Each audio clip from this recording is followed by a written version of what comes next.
AP liquor scam లో దర్యాప్తు ముమ్మరంగా సాగుతోంది. గత 5 ఏళ్లలో జరిగిన స్కామ్ ను బయటకు తీస్తున్నారు అధికారులు. వైసీపీ నేత సజ్జల రామకృష్ణారెడ్డి బంధువుకు నోటీసులు పంపింది ఎక్సైజ్ శాఖ. గతేడాది అక్టోబర్ 6న సజ్జల బంధువుకు చెందిన విశిష్ట బిజినెస్ సొల్యూషన్ ప్రైవేట్ లిమిటెడ్కు నోటీసులు పంపించారు. టెక్నికల్ ఎర్రర్ కింద దాదాపు 7,39,73,739 రూపాయలు చెల్లించాలని ఆదేశాలు జారీ చేశారు. 6 నెలలు గడుస్తున్నా నోటీసులకు స్పందన కరువైంది. ఎక్సైజ్ శాఖలో సాఫ్ట్వేర్ కోసం ఢిల్లీకి చెందిన TCIL కంపెనీతో ఆగస్టు 27, 2021న ఎక్సైజ్ శాఖ ఒప్పందం చేసుకుంది. TCIL ద్వారా సబ్ కాంట్రాక్ట్ పొందారు విశిష్ట కంపెనీ.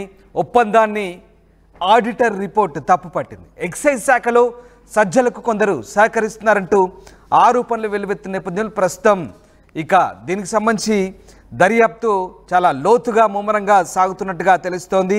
స్క్రీన్పై మీరు చూస్తున్న దృశ్యాలు ఎక్సైజ్ శాఖ ఇచ్చిన నోటీసులకు సంబంధించిన దృశ్యాలు. Information regarding TCIL's back and partner for the implementation of real time excise supply chain information management system in Andhra Pradesh project work అంటూ ఈ నోటీసు సర్వ్ చేశారు. మొత్తం మీద లిక్కర్ స్కామ్ సంబంధించి సాగుతున్నటువంటి దర్యాప్తులో భాగంగా ప్రస్తుతం ఈ నోటీసులు అయితే ఇవ్వడం జరిగింది. This is to inform you that Mrs. Vishisht Business Solution Private Limited is our authorized back-end partner to represent TCIL for the implementation of real-time excise supply chain information management system in Andhra Pradesh project work. Also, they are responsible and authorized for the implementation of the project and collecting all the required information related to the project అంటూ ఈ నోటీసుల సారాంశం. మనం చూస్తున్న నోటీసులు గత 5 ఏళ్లలో జరిగిన స్కామ్కి సంబంధించి అధికారులు కీలక అంశాలను లోతుగా దర్యాప్తు చేస్తున్నారు, బయటికి లాగుతున్నారు. వైసీపీ నేత సజ్జల రామకృష్ణారెడ్డి బంధువుకు ప్రస్తుతం అయితే ఈ నోటీసులు సర్వ్ చేశారు. గతేడాది అక్టోబర్ 6న సజ్జల బంధువుకు చెందిన విశిష్ట బిజినెస్ సొల్యూషన్ ప్రైవేట్ లిమిటెడ్కు ఈ నోటీసులు అయితే ఇచ్చారు. సో టెక్నికల్ ఎర్రర్ కింద మొత్తం 7,39,73,000 రూపాయల 73,000కు పైగా రూపాయలు చెల్లించాలంటూ ఈ నోటీసుల సారాంశం. సో 6 నెలలు గడుస్తున్న నోటీసులకైతే స్పందన కరువైంది. సో మొత్తం మీద ఎక్సైజ్ శాఖ ప్రస్తుతం లోతైన దర్యాప్తుకు ఇక ముమ్మర దర్యాప్తుకు పూనుకుంటుంది. ఎస్, మా సీనియర్ కొలీగ్ కృష్ణమోహన్ జాయిన్ అవుతున్నారు. కృష్ణమోహన్, ముఖ్యంగా ఎక్సైజ్ శాఖ ప్రస్తుతం సజ్జల రామకృష్ణారెడ్డి బంధువుకు నోటీసులు ఇవ్వడం చర్చనీయాంశంగా మారింది. దీనికి సంబంధించి 6 నెలలు అవుతున్నా కూడా స్పందించలేదు. దీనికి సంబంధించి దాదాపు టెక్నికల్ ఎర్రర్ కింద 7 కోట్లకు పైగా చెల్లించాలంటూ ఈ నోటీసుల సారాంశం అన్నట్టుగా తెలుస్తుంది. సో ఏం జరుగుతోంది, ఎక్సైజ్ శాఖ ఎలాంటి దర్యాప్తు సాగుతుంది, దర్యాప్తు ఏ రకంగా ముమ్మరంగా వేగంగా ప్రస్తుతం కొనసాగుతోంది?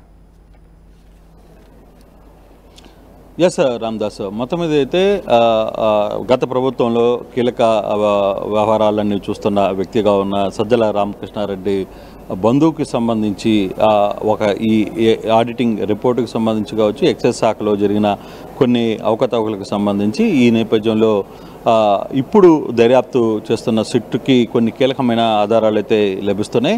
ప్రభుత్వం మారిన తర్వాత అప్పుడు అధికారులు ఈ సజ్జల రామకృష్ణారెడ్డికి సంబంధించిన బంధువు ఎవరైతే ఉన్నారో మేనకోడలు Vasishta beverages and solutions private లిమిటెడ్కు దాదాపుగా 7 కోట్ల రూపాయలు తిరిగి మీరు మాకు చెల్లించాలి అనే ఒక నోటీసును అయితే ఈ నెల 6 సెప్టెంబర్ 2024న నోటీసులు అయితే పంపించారు. అయితే ఇది బేసిక్గా ఇది ఎందుకు ఈ వ్యవహారం అనే కొంత లోతుగా వెళ్ళే ప్రయత్నం అయితే చేస్తే యాక్చువల్గా మద్యం శాఖలో సాఫ్ట్వేర్స్ డెవలప్మెంట్కి, అంటే మద్యం సీసాల మీద ఉన్న స్టిక్కర్ కావచ్చు, అక్కడ ఉన్న బార్ కోడింగ్ కావచ్చు, తర్వాత వీటన్నిటికీ కూడా అంటే సాఫ్ట్వేర్, దీనికి ఒక సాఫ్ట్వేర్ ప్రత్యేకమైన సాఫ్ట్వేర్ని తయారు చేస్తారు. అయితే ఇది ప్రధానంగా telecommunications consult India limited New Delhi TCIL Bhavan న్యూఢిల్లీలో ఉంటుంది. ఇది TCIL అని పిలుస్తారు దీన్ని. ఇది న్యూఢిల్లీలో ఉంటుంది.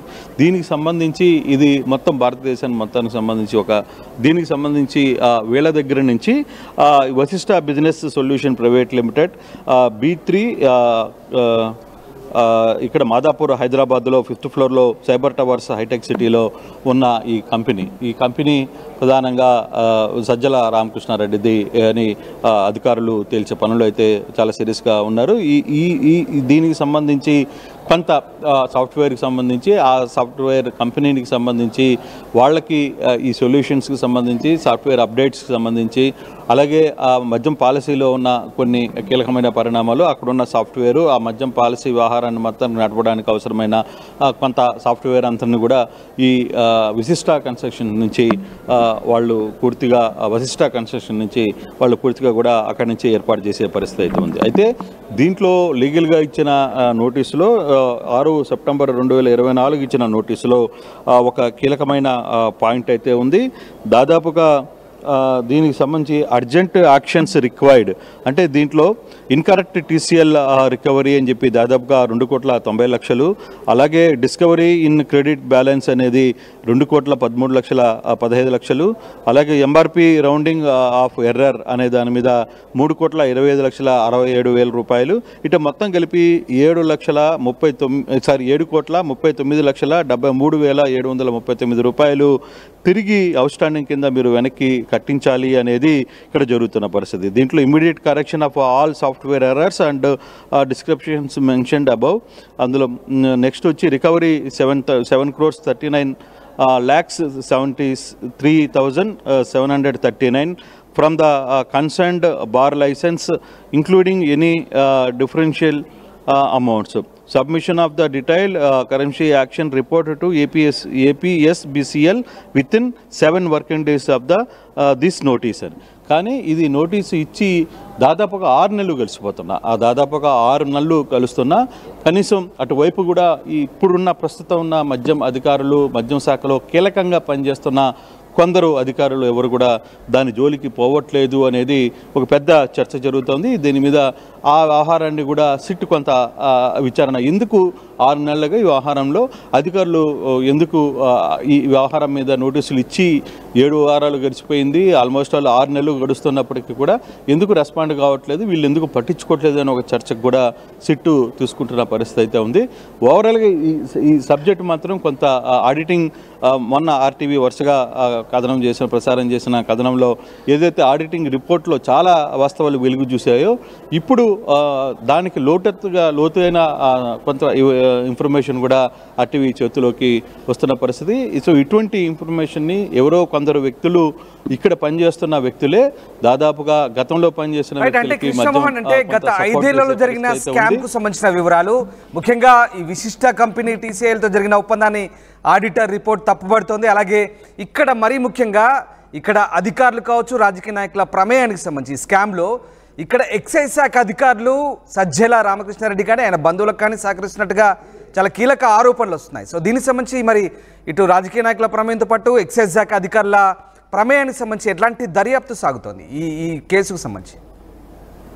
అంటే బేసిక్గా సిట్ ఇంకా తన వేగాన్ని పెంచిన పరిస్థితి అయితే కనపడటం లేదు. పేరుకి కొంతమందిని విచారిస్తున్నారు, అసలు బాధితులను విచారించే ప్రయత్నం అయితే చేస్తున్నారు.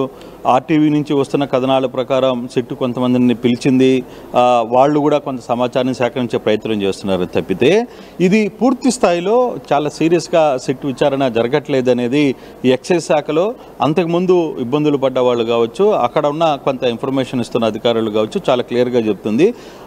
తూతూ మంత్రంగానే సిట్టు వ్యవహారం అంతా నడుస్తుంది తప్పితే సీరియస్గా ఇంత అలిగేషన్స్ ఇంత సీరియస్ డాక్యుమెంట్ ఎవిడెన్స్ అన్నీ ఉన్నప్పటికీ కూడా సిట్టు వ్యవహారంలో ఎందుకు ముందుకు పోలేకపోతుంది, ఎందుకు ప్రాపర్గా ఈ వ్యవహారాన్ని ముందుకు నడిపించలేకపోతుంది అనే ఒక చర్చ జరుగుతుంది. అయితే సిట్టు ఒకటే మాత్రం చెప్తుంది, సిట్టు ఇప్పటి వరకు కూడా ఆ వ్యవహారాన్ని కొంత గోపంగానే నడుపుతుంది, తమ విచారణ ముందుకు సాగించే ప్రయత్నం చేస్తుంది. అంటే ఫైనల్ రిపోర్టు ఏ విధంగా ఉంటుంది, నిజంగా అక్కడ దొంగలు ఎవరు, ఆ స్కామ్ జరిగిన పరిస్థితులు ఏంటి అనే విషయాల్ని కాసేపు పక్కన పెట్టినా అసలుకి వ్యవహారంలో సీరియస్నెస్ ఉందా లేదా, ఈ వ్యవహారంలో ఇన్ని వేల కోట్ల రూపాయలు చేతులు మారాయి అయినా ఇప్పటికి కూడా దొంగల చేతులకే తాళాలు ఇచ్చారు అనే ఒక ఆరోపణ కూడా బలంగా వినపడుతున్న పరిస్థితి. ఇప్పుడు మద్యం శాఖలో కీలకంగా పనిచేస్తున్న వ్యక్తులు వ్యవహారాలు కూడా రాబోయే రోజుల్లో కొంత డీటెయిల్గా బయటకు వస్తాయి. వాళ్ళు ఏమేమి రోళ్ళు చేశారు, వాళ్ళు ఎటువంటి వ్యవహారాన్ని నడిపారు, రాబోయే రోజుల్లో అసలుకి వీళ్ళు చేసిన పాత్ర ఏంటి, ఈ 5 సంవత్సరాల్లో వీళ్ళు ఎక్కడి నుంచి ఏ రోల్కి వచ్చారు, అలాగే ప్రస్తుత మంత్రి హోదాలో ఉన్న మంత్రి పేషలో ఉన్న కొంతమంది కీలక వ్యక్తులు ఎవరు, ఆ తర్వాత తద్వారా వాళ్ళు జరిపిన కొంత వ్యవహారాలు ఏంటి, ఇప్పుడు వాళ్ళకి సహకరిస్తున్న అధికారులు ఎవరు, వీటన్నిటి మీద కూడా కొంత సిట్ అయితే చాలా కీలకంగా విచారణ అయితే జరుపుతోంది. కానీ ఆ వ్యవహారాలు కూడా రాబోయే రోజుల్లో ఆర్టీవీ చేతిలోకి వచ్చే పరిస్థితి అయితే చాలా స్పష్టంగా కనిపిస్తుంది. ఇది అయితే చూడాలి అసలు ఈ మొత్తం వ్యవహారాన్ని సిట్టు బేసిక్గా దీన్ని ఎంత సీరియస్గా తీసుకోబోతుంది అనే అంశాన్ని అయితే చూడాల్సిన పరిస్థితి చాలా స్పష్టంగా కనబడుతుంది. Ramdas. Right, yes, thank you Krishnamohan, thanks for the update. So గత వరుసగా ఏపీ లిక్కర్ స్కామ్ సంబంధించి ఆర్టీవీ వరుస విశ్లేషణాత్మక కథనాలు ప్రసారం చేస్తోంది లిక్కర్ స్కామ్లో. దీంతో ఒక్కసారిగా తీగలాగితే డొంక కదిలినట్లుగా అధికారులకు కూడా చలనం వచ్చింది. లిక్కర్ స్కామ్ సంబంధించి గత 5 ఏళ్లలో జరిగిన మొత్తం వ్యవహారాలని కూడా లోతైన దర్యాప్తు చేసేందుకు అధికారులు సిద్ధమవుతున్నారు. ఇటు వైసీపీ నేత సజ్జల రామకృష్ణారెడ్డి బంధువు కూడా ఎక్సైజ్ శాఖ నోటీసులు పంపింది. గత ఏడాది అక్టోబర్ 6న సజ్జల బంధువుకు చెందిన విశిష్ట బిజినెస్ సొల్యూషన్ ప్రైవేట్ లిమిటెడ్కు నోటీసులు పంపింది. దీనికి సంబంధించిన నోటీసులు మనం ఒక్కసారి స్క్రీన్పై చూస్తున్నాం.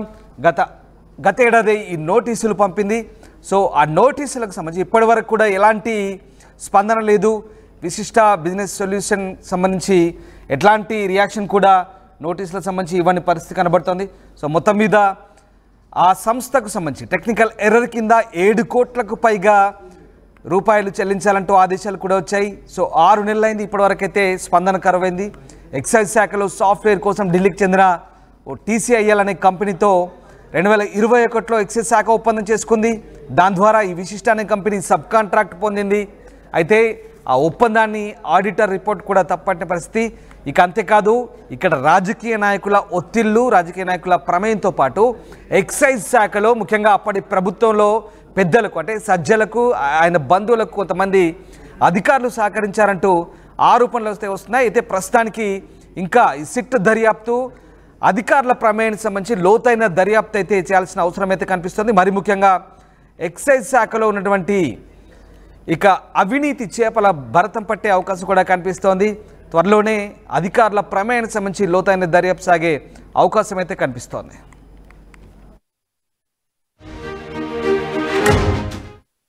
RTV యాప్ వార్తల్ని క్షణాల్లో చదివే అవకాశం ఉంది.